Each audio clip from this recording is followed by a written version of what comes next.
Hey everybody, what is going on? I hope you guys are all doing well, and welcome to another tutorial video. In this video, I'm going to be explaining to you guys how you can add an FAQ or a frequently asked questions page on your WordPress site. So let's get right into it. Firstly, I'm going to go into my pages and I'm going to create a new page, which I'm going to promptly name the FAQ. Once we click on add new page, it's going to create a new page, which we can then access. Now, as you can see, you have some templates. I'm just going to create a blank page, name it FAQ.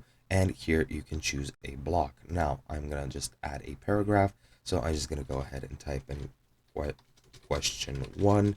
And let's say we have that. And then we can go ahead and add a new sort of text.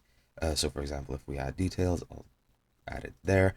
And I'm just going to name it or add the text of the answer 1. Whoops.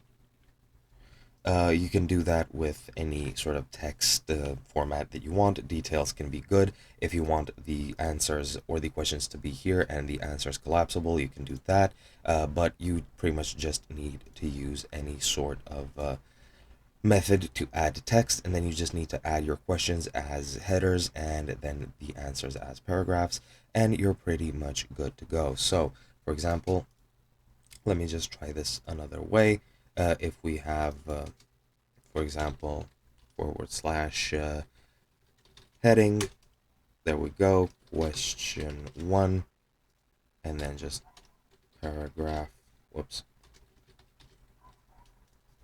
looks like I can't add the paragraph, so let's just add it here and make answer 1.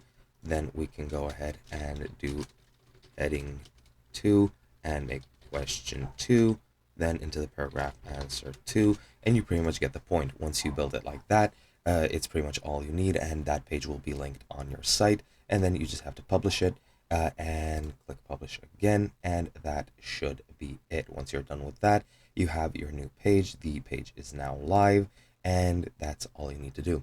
Hope you guys enjoyed, and I'll be seeing you guys in another video.